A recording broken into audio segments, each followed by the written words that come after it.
everyone! Welcome back to my YouTube channel. Batas ito, Tony Clerca. So today is December 31, 2024. Okay, pangalawa po nating live stream. Hindi ko nabanggit yung date kanina. Well, okay bang aking audio? Okay, maraming salamat sa akin. Dito si Kadama sa Jordan. Happy New Year. Okay, mga MIBs ko. Nandiyan si Maylene, Addictus Rex, Racket, Tatay G's, Marie, Mariana Nale. Kadama sa Jordan. Okay, si Marie nandiyan, si Tatay G's. Okay. Reviton, yes, good morning, good afternoon, good evening sa lahat. Happy New Year na, Happy New Year, mamaya. Celebrate na lang tayo, okay? Kaya dapat aga-aga na. Hanggang ano tayo maaga ha? Hanggang January 3? 4 nga, baka hindi ako makapag-live stream eh. Baka lang ha. Try natin. But anyway, nandito si Mix Talks. Nandito si Mix Talks. Nandito rin si Grace. Linis daw habang kinig. Nandito rin si Weng, Maximo Dakaya, Arnold Lopez, Jodris, Manuel Marasigan. Okay. The Action Man. Nandito siya, The Action Man. Hello, The Action Man. Ito meron itong channel ha. Si The Action Man. Okay, Peter Young. Okay. Actually, maraming mga topic ngayon mga ka-clear eh. Pero unahin natin to. Anong title ko? Okay, lakas talaga makamu. Toot! Nito si Erwin Tulfo ng Pinoy Public Servants, ha? Kasi yun naman yung topic talaga nila eh. Bakit? Mabenta eh. Diba? Isang DSWD secretary, isang VP, diba? Marami pa. Taka yung isa sa Bureau of Customs, si Attorney Carlos Dingso. Doon siya isa sa mga na-libel. Okay? Sige, puntahan natin muna ito mga kaklira. Okay. Minsan kasi masakit sa tenga pakinggan eh. Okay? Ito yung pinakita ko na sa inyo before ha. Pero pakinggan ulit natin. Bakit mo patatawagan ko ay magsisagot ng mga demoho na yan? Oo. Tinatawagan po namin ang Department of Social Welfare and Development. Itong Secretary Rolando Bautista, sino ba itong na ito? Pasensya na muna ano. Mas bakit pasensya? Sinabi mo na eh. Kinatao ka ni Pangulong Duterte, le-lecturean lang kita. Secretary Bautista, ng DSWD, listen up and listen good. Tinatawagan ka namin para marinig ng mga kababayan nating mahihirap ang stand ng mga mahihirap. Hindi yung sasabihan mo kami na sumulat muna kayo 5 days. 5 days before. Sino ka bang sumulat-sulat sa'yo? Sagutin mo yung telepono mo dahil ikaw ay DSWD. Ikaw yung Secretary ng Department of Social Welfare and Development. Gustong marinig ng mga kababayan natin ano ang magagawa mo para sa kanila. Saan kumukuha ng tapang itong si Erwin Tulfo at saan kumukuha to? Okay? Kasi lumalabas at that time. Anyway, ganyan sila dati katapang. Diyan nga sila kumikita eh. Diba? Yung pag-ad hominem sa ibang tao, diyan kayo kumikita, diyan kayo sumisikat, diyan nyo nagagamit, diba?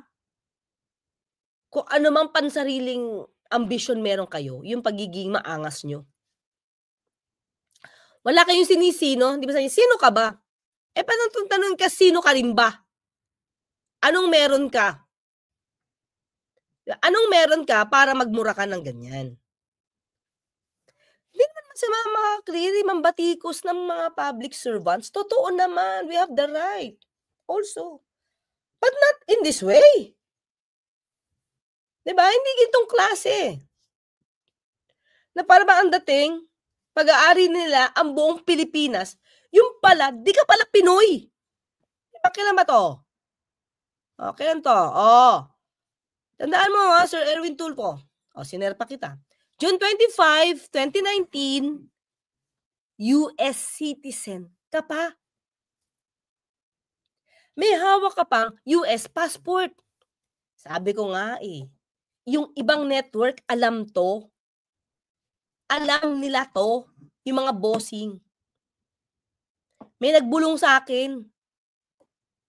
Yung mga ibang Tulfo, hindi ko alam si Rafi Tulfo Basta alam niya, yung mga, kasi may mga plural ginamit niya Diba? US passport, paiba-ibang passport ginagamit. US passport. So alam to.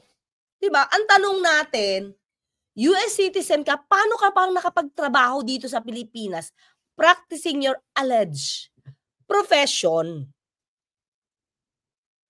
Tapos ka ba ng journalism? Ha? Tanong ko lang, ito ba pala? Okay. Tatandaan nyo ba mga ka-clear? Tatandaan nyo ba nung sinabi niya kay VP Lenny? Na isa ka, basta may sinabi siya na, bakit ganyan ka? Pinagmamalaki ka ba ng eskwelahan mo? Diba? O, tanong natin, saan ba ito tapos? Bureau, bureau tuloy. Ano tinapos nito? Tingnan natin. Tingnan natin sa kanya, ano. Okay. Okay. Ano siya? Bachelor of Science in Business Administration. Sa UE ka pala tapos. Noong 2005. Ha? 2005? Ha? Wait. 2005 ka lang gumraduate? Teka lang, pakita ko nga ito sa mga. Wait lang. Ito yung Wikipedia. Pakicorrect. Baka naman mali. Baka mali ang aking mata. Ayan o. Oh. He served in the US Army from 1988 to 1992. Diba? He graduated with a Bachelor of Science in Business Ad from the University of the East. Baka kaya mga ka-clear. Hindi siya tapos ng journalism, so hindi niya alam yung mga, yung ethics. No? Business administration pala yung tinapos mo. Tapos binigyan ka na pagkakataon ng mga networks na sumalang ka, tapos ganyan yung bibig mo. Wala ka nga sa ethics. Hindi mo nga yan malalaman kasi mukhang hindi mo siya. Hindi ko alam kung meron ka mga special courses patungkol sa broadcasting or journalism. Hindi natin alam. Wala kasi dito. Kung meron, show to us. Kung meron man, ikaw mga special courses patungkol sa journalism at sa pagiging broadcaster, show to us. Kasi parang hindi ka natuto. Para lang, mga ka-clear. Diba? So, tanong natin, sa ganyang ugali mo, ngayon, lumalabas. Di umano, may pumeke ng birth certificate mo sa US. At inalaw mo to. Kaya ka nagkaroon ng 4 na passport. Tingin mo ba, magiging proud din ba? Ibabalik ko lang nga yung tanong, kasi yung tanong niya kay VP Lenny at that time. Proud ba ang UE sa'yo? Diba? Proud ba? Sa mga ganyang ginawa mo, yung pagiging babaero mo, diba? Hindi naman babaero. Ayoko ng babaero. Pagiging lover boy na lang. Pagiging lover boy mo, diba? Ang dami kang anak sa iba-ibang babae. Okay? Tapos 4 na kaso, convicted ka, ex-convict ka pala. Diba? Tapos, ayan fraudulent means pa ginamit mo, pag-akuha ng US passports mo, tapos palamura ka pa. Do you think UE will be proud? Siguro naman, di ba? Kasi ang mga school kasi naman, hindi ko nila lahat Ang mga school naman kasi, pag nasa posisyon, kahit ano na minsan ang naging buhay-buhay, may testimonial dinner pa talaga di ba? But anyway, yan yun So, tingnan lang natin. So, balik tayo. So, maliban dyan, mga ka-clear, ito pa. Okay. Ito napakita ko na rin. Gusto ko lang i-remind sa inyo. Okay? Okay. Ito. Share ko. Wait lang. Nawala. Share ko ito.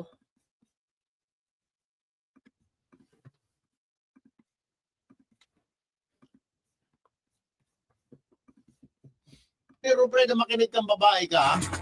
Tignan mo, kumakatawag talaga. Tingin mo ba talaga UE magiging proud sa'yo sa ugali mong ganyan? UE, I'm just asking hindi ko naman sinasabing huwag kayong maging proud sa kanya. Tinatanong ko lang, proud ba kayo na ganyan ang produkto nyo? Okay? Oy, kung ako pa sa'yo, kung may natitira pa kung nipis na mukha, bumitaw ka na dyan, babae ka. Ha? Dahil kung hindi, hinayo. Diba? Walang paggalang sa babae. Byuda pa man din to. Mga ka-clear. Walang magtatanggol na asawa. Ito pa. Vice President yan at that time ng Pilipinas. Binoto yan ng milyong-milyong Pilipino. Tapos, aangasan mo siya ng ganyan. Hindi ka pala Pilipino. Diba? Isa kang fake American citizen. Lumalabas dapat stateless ang dating mo. Diba? Kasi impliedly, inayawan mo ang pagiging Filipino mo. Dahil you pretended to be natural-born American citizen. Diba? Bakit? Kasi ang US kasi, kung saan ka pinanganak, diba? Usually, sanguinis tayo by blood. Usually, kung saan ka pinanganak, American citizen ka na. Kaya yung ibang mga artista natin, remember, nanganganak sa US, kasi yung bata, magiging American citizen. Kasi usually sila. Tayo sanguinis, by blood. So, lumalabas dito, diba? Ginamit mo na Hawaii ang birthplace mo. American citizen ka na. Niloko mo ang Pilipinas. Itinatwa mo na sa Tacloban ka pinanganak. For more than 30 years, okay, na ikaw ay US citizen with US passport and US Social Security card, kung makamura ka sa mga public servants na Pinoy, wala kang pakundangan. Diba? Ano ang karapatan mo magmura sa mga Filipino? Kung hindi ka naman Filipino. Inamin mo, di ba? Ni-renounce mo na lang yung American citizenship mo para maging Filipino.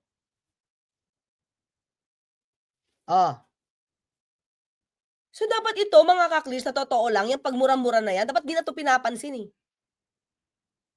Diba? Hindi dapat kinakatakutan ito. Kasi bibig lang to. Sa bibig lang. Dapat din dito, sa mga totoo lang, pag minura kayo, dapat murahin nyo rin. Kasi di ka Pinoy. Diba? Di ka Pinoy. Pag hindi ka bumitaw dyan, ako mismo pupunta, kakalad ka. Foreigner ka. At that time. This is, anong date ito? Okay, for a while Anong date ito? That's October 27, 2022. Diba? Wait lang October 27. Ako, anong date? Nasaan ba ito makikita? Sorry. Anong date ito? So, 2021 to malamang. Okay? Hindi ko makita. Kasi BP pa So, October 27, o sabihin natin 2020, basta bago, anong buwan pa to? Wait lang 2016 siya nanalo, di ba? Hindi ko matandaan, mga clear. Paki-check nga po kung anong date ito. Kung anong date ito. Basta October 27, VP pa, si VP Lenny. Okay? So, hindi ka pa Pinoy. Hindi mo pa nililinaw sa pagiging US citizen mo. Ikaw na foreign national, na wala ka nga dapat karapatang mag-practice dyan ng pagiging broadcaster. Diba? Kung wala ka namang, wala kang permit mula sa DOLE. Bakit ito nakapagtrabaho dito? ABS-CBN. Bakit trabaho nyo to dito? Channel 5. Ma'am Luchi, you know this. Bakit ito nakapagtrabaho dito? Hindi nyo ba ito ng ng visa? Non-immigrant visa? Okay?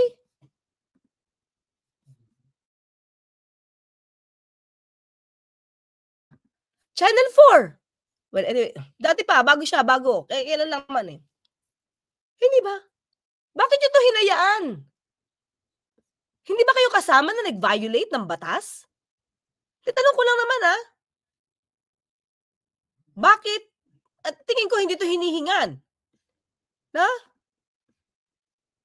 Hindi ito hinihingan. Sige, tingnan natin Tingnan natin yung batas dito. Take upin natin ito, mga kaklir. Dapat hindi ito nagbo-broadcast Okay. The visas to foreign newsmen o foreign foreign media ka o journalists and cinema/TV groups are issued only upon prior authorization from the Department of Foreign Affairs. Diba? Temporary lang to. Dapat temporary lang to. Ginawa mo ng permanent eh. Dito ka na nagtrabaho. May working permit ka ba? Diba? Isang issue to ha, mga ka-clear. Noon, na tinulugan to. Okay? Meron pa dito. Wait ha, may ni-research pa ako dito. Okay, lega. Sige, tingnan natin. Pasok ka ba dito? Since tatay mo at nanay mo Filipino, sige. Consider kita returning former natural-born citizen. Ha? Hindi mo naman ni-renounce legal hindi mo naman ni-renounce pero nameke ka. So I will consider you as US citizen. Bumabalik ka lang dito. Diba? So, sabi dito sa batas, if you are a former natural-born Filipino citizen, kasi magkaka-issue dito, wala naman akong hindi ko ni-renounce eh. Oo nga, hindi mo nga ni-renounce. Expressly. But impliedly, you did.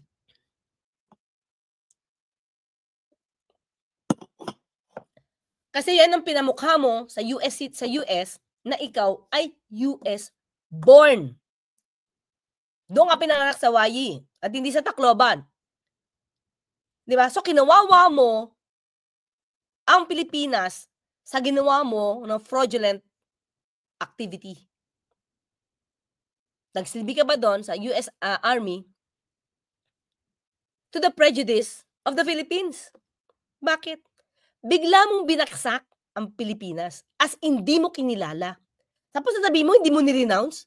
Hindi mo nga kinilala, di ba? Kasi Hawaii ka eh. Pinanganak ka sa Hawaii. Oh, di ba? Anyway, so yan So ito, sabi dito, kung ni-renounce mo yung citizenship mo, implied di sa akin and acquired citizenship of another country, you may still be eligible to return to the Philippines as balikbayan or balikbayan ka na lang. Okay? With a non-immigrant visa. Diba? So, pagtrabaho ka ba? Okay. So, dapat may mga requirements bago ka makapagtrabaho dito. Ito, in-skip mo din. In-skip mo to, pretending to be Filipino, and at the same time, you are a US citizen dahil hawak mo US passports. O, diba? Hindi ba niloko niya rin ng Pilipinas? Networks. Bakit ito naari? Bakit ito pinayagan? Diba? Enjoying both worlds? US and Philippines? Nung puro peke ang papel? Aba? Diba? Wait lang. Sheena Ikay, kung di siya natural-born Filipino, di pwede siya makaalis sa pwesto bilang congressman. Di pwede siyang maalis sa pwesto bilang congressman. Pwede nga dapat to eh. Siyempre, gray area to mga ka-clear. First time. Di ba? Pag sinabi natin gray area to, first time kasi. Okay? Natural-born Filipino ba siya? Yes, natural-born Filipino siya. Doon tayo legally Bakit? Tatay, nanay niya, nanay niya pa is Japanese? Tanggalin na natin nanay niya. Tatay niya, okay, Filipino. So, according sa batas natin, pag either parent mo ay Filipino, dahil sabi ko nga, jus sanguinis ang gamit natin, nananalaytay sa dugo mo ay Pinoy. Pinoy ka. Natural-born Filipino ka. Okay? Tandaan natin yan. Kahit saan kang pinanganak. Pero since ikaw ay sinabi mong pinanganak ka sa Hawaii, yun ang sinasabi mo sa US. Diba? So, lumalabas, natural-born ka din doon sa US. O diba kataranta? Han? Diba? Enjoying both worlds. Ngayon, magpe-pretend ka ngayon, nasa Pilipinas ka, dahil meron kang trabaho dito, pretending to be a Filipino citizen ka. When in fact, you were a US citizen because doon ka pinanganak sa Hawaii. Di ba dalawa? Pwede ba ito maging issue? I think kung magiging issue to is not on the citizenship. Kasi inirenounce siya na eh. Kinancel na eh. Ang magiging issue lang dito, ang bottom line nito, that's morality. Hindi ba niya ginawang katatawanan din ang election process dito? Katulad ng binibintang ng COMELEC kay Erice at saka kay Toto Kausing, Doc and Engineer Toto Kausing. Mas masahol to. Di ba? Dalawang bansa ang niloko niya. At hindi lang yan ang issue niya. Morality about being a womanizer. Being a womanizer. And, di ba? Convicted 4 times. Di ba? Ano sinabi niya dito? For a while, basahin natin. Okay.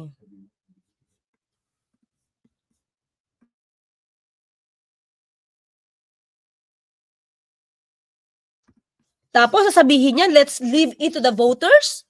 Oh my goodness! Paano kung mga bobotante tayo ngayon? At hindi alam ang issue na to.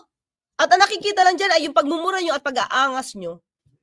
Naloko nyo na rin. Nabudol na rin ulit ang Pilipinas. COMELEC. Diba? COMELEC. Ito pa. Meron pa rin siya tinira eh. Wait lang ha. Okay. Wait. Tinira niya rin to eh. Masakit lang mga ka-clear. Okay. Noong una siguro okay pa. Masakit na nga yung pagmumura niya eh. So malaman mo, nagmumura siya sa mga public officials natin. Tapos hindi ka pala Pinoy. Mas masakit yun. Ito pa. No show ngayon ng Senador Trillanes. Ikaw talaga. Akala ko ba atapang-atao ka? Ngayon, no show ka, nagtatago ka dyan. Baka nagtatago ka sa saya ng misis mo, ha? Oh, wait lang. Eh, tanong ngayon, bakit ka nagtago sa US? Nagtago ka ba sa US? Tanong lang natin, ha? Nagtago ka ba sa US? Bakit kailangan ibahin mo? Ang lakas talaga makaangas na magpretend na, magbintang na tamad, ay, duwag, tatago sa saya. Ikaw kaya? Diba? Bakit nga ba nagpunta sa US? Bakit ka nag-iba ng name? Diba? Anong tinakbuhan mo sa Pilipinas? May kaso ka ba dati? Totoo ba yung sinasabi ng dollar smuggling? Dollar salting? Ha? Well, sabi ko nga, i-take upin natin yan. Bigyan lang ako dito ng link. Okay? But anyway, sige, tuloy tayo. So, ganyan siya makaangas, di ba? So, ang sa akin, mga ka-clear, hindi naman pipitsugin eh. Ang minumura mo. Kahit nga pipitsugin eh, basta Pilipinos, murahin mo, tapos hindi ka Pilipino, nako. Diba? Pakinggan natin to. Wanted to interview Social Welfare Secretary Rolando Bautista. Tulfo staff called the Department of Social Welfare and Development but was told to send a formal request first. Tulfo went livid that Bautista rejected his live call. On air, he went on a rampage. Tinatawagan po namin ang Department of Social Welfare and Development. Itong Secretary Rolando Bautista, sino ba itong ako pa sumulat-sulat sa'yo? Sagutin mo yung telepono mo dahil ikaw ay DSWD. This did not sit well with the men and women in uniform, both in active service and retired. Rappler Managing Editor Glenda Gloria, who covered and wrote books on the military, describes Bautista as, quote, a former army chief, a former commander of the Presidential Security Group, a scout ranger general who fought terrorists in the boondocks of Basilan and the flatlands of Marawi. On Facebook, alumni of the Philippine Military Academy rallied support for Bautista. On Change.org, a petition was launched to demand Tulfo's apology. On June 1, Tulfo and his brothers lost their security detail. In a statement, Armed Forces of the Philippines spokesperson Edgar Arevalo says the Philippine Marine Corps has started recalling soldiers, quote, due to the dearth of personnel. Police Chief Oscar Albayalde said, quote, Good morals are needed to keep police escorts. Remember, this protective security is a matter of privilege. No? At hindi naman natin pwedeng abusuhin itong binigay nating pribileyo sa kanila. Imagine mo, if you're giving protection to a person at ikaw mismo kinakalaban niya, what would you do? Di ba? Tulfo apologizes but refuses to name Bautista directly. Ni-review ko yung Oh, diba? Magsusorry ka, pero hindi ka nagsusorry diretso doon sa inangasan mo. Diba? In general, sinabi niya rito, mga ka-clear. Sinabi ko, kung may mga nasaktan man, kaya ako humihingi ng paumanhin doon sa excessive, sobra-sobrang banat, Weng. Okay. Ako humihingi ng paumanhin sa lahat ng mga naapektuhan dahil sa sobrang banat ko, 5 minuto yata. Malacanang accepts to That's the reason why ganyan siya makaangas. Bakit? Mukha siyang DDS noon. Ngayon hindi na, PBBM na siya eh. Mukha siyang DDS noon. Sa mga binabanatan niya, mga especially VP Lenny, makikita mo saan ang killing niya. Okay? Pati nung sinabi niya tungkol sa Rappler, talagang dapat siya matanggalan ng license or franchise. Ayun. DDS siya before. Die Hard. Duterte, Die Hard supporter ba yun? Duterte, basta ganon. Supporter. Okay? So, bakit? O, ayan kasi, pinagtatanggol din naman ang Malacanang. Imagine mo, Malacanang nag-accept ng apology ni Tulfo. Eh, hindi naman yung Malacanang na nasaktan, di ba? Si Bautista naman eh. Tulfo's apology, saying he should be commended for doing so. I think we should bury that. Sir, We should move forward. Would you- Nag-apologize na yung mama. Well, Mr. Tulfo has his reasons for doing what he did. kasi sanay pala sila sa murahan noon. Kaya okay lang sa Malacanang. Okay? He apologized for it, and I think we should accept the apology. Yun lang, di ba? Pero pinakita natin kung bakit siya ganun kaangas. So mga ka-clear, okay? Pinakita ko lang sa inyo. Okay? Masakit, for me, sa akin, na ngayon ko nalaman na ganyan ang ginawa niya, di ba? Mali na sabi ni Manny. Komentarista kasi sila, Attorney Claire, di naman legit na journalist news. But still, kaya nga kami nagiging miyembro ng KBP. Di ko alam kung miyembro siya ng KBP, Kumukuha kami ng exam. Kasi para malaman namin kung alam ba namin, kung kami papasok, mag-on air, dapat kasi miyembro ng KBP eh. Pag mag-on air ka, di ba? Kasi para malaman din nila kung sapat ang kaalaman mo. Especially sa ethics. Di ba? Yun eh. Doon nga sila kasi kumikita. Ngayon, sa pagmumura na yan, hinahalal sila ngayon ng tao. Di ba? Masyadong na-take advantage nila yung situation. Yun nangyayari dyan. Anyway, sabi ko nga, ang title nga natin, Lakas Magmura ng Pinoy Public Servants. Hindi ka naman pala Pinoy. Tapos, tatanungin mo, sino ka ba? Di ba? Sabi niya kay, di ba? Sabi niya kay Secretary Bautista. Tanong ngayon, sino ka rin ba? Sino ka? Paano magmura ka ng ganyan? Maganda tinanong ng, kuya niya sa kanya. Have you done anything in your... oo, maganda to. Oo nga, Sir Rafi Tulfo. Senator, tanungin mo to. Instead na kay Colonel, ang pangalan ni Colonel? I forgot. Colonel, yung matapang? Pastor. Have you done anything in your life? Diba? Tama, Adam. Thank you. Diba? Naman. Naging US, naging part ka ng US Army. Tapos may 10 ka na rin anak. Diba? Yun. Marami ka pala nagawa. Tapos ang dami mo nakalaban. Meron siya. Wait ha. Hanapin ko yung kay dito. Yung kaso. Okay, wait.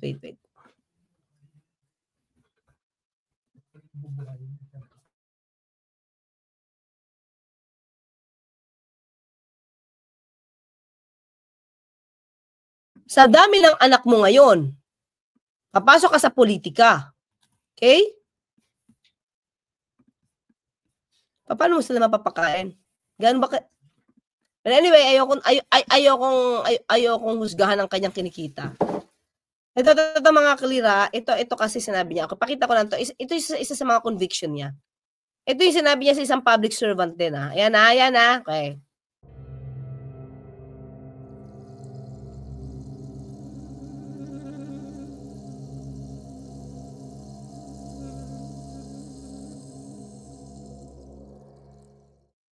Okay, sa akin lang mga klis, sana kung magbibinta ka, wala namang problema, di ba?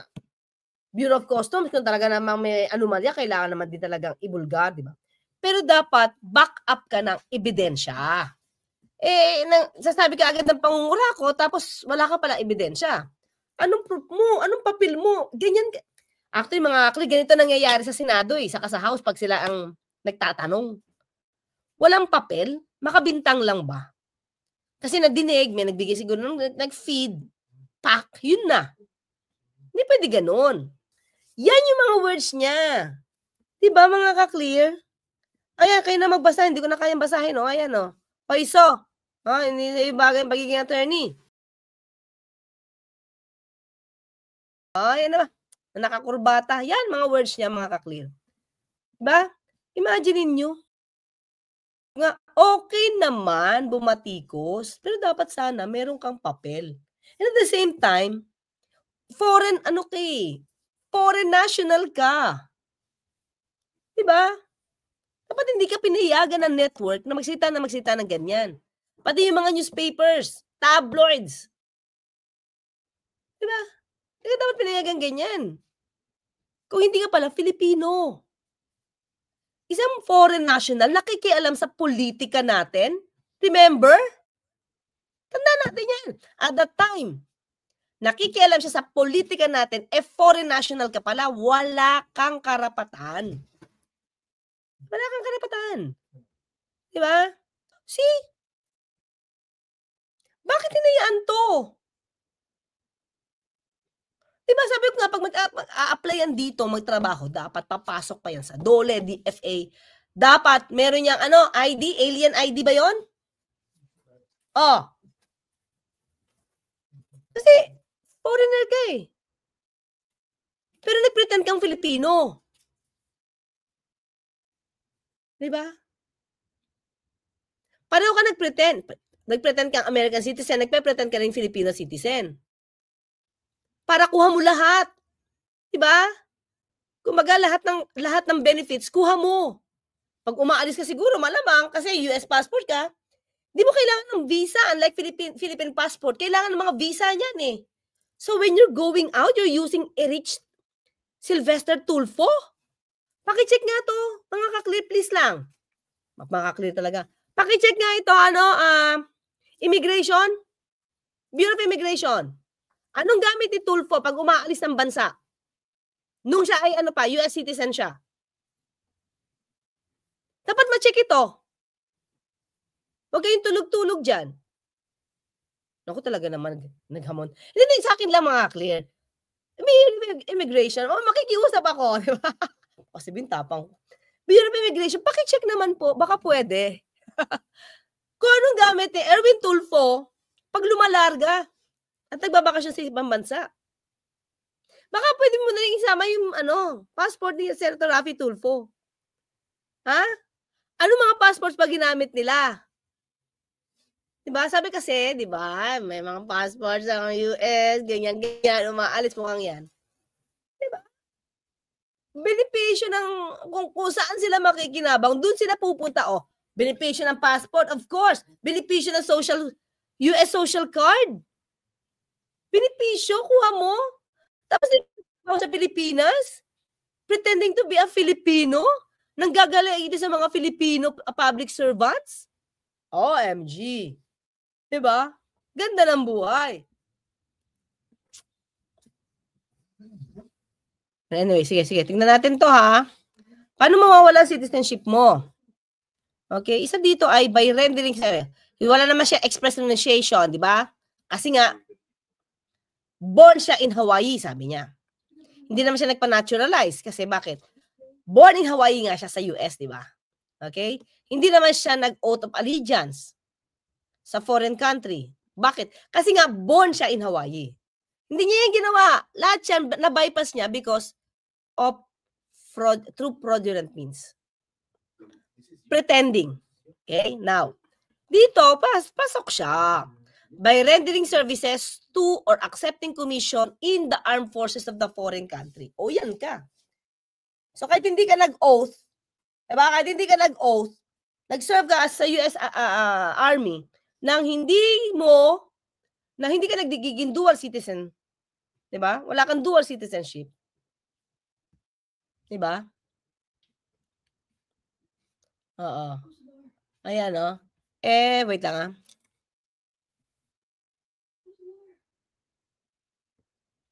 Okay. So, ito, may mga ano lang, may mga instances lang na kapag may consent ng ng Republic of the Philippines. Okay, wait Okay.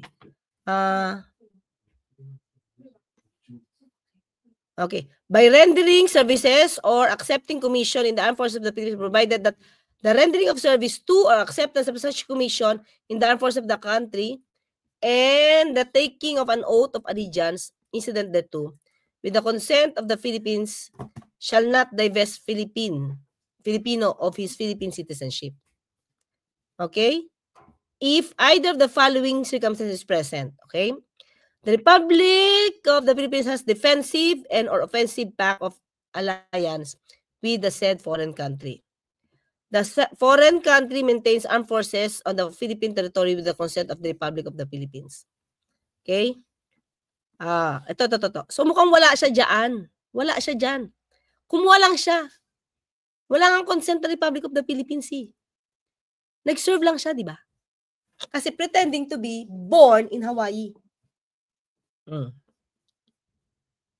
So, di ba? Yun lang tinake up lang natin kasi para bang bakit ang lakas ng loob mo, di ba? Ba't tayo mawala? Okay. Bakit ang lakas ng loob mo na tratuhin ang mga Filipino na ganyan, di ka pa pala Pinoy.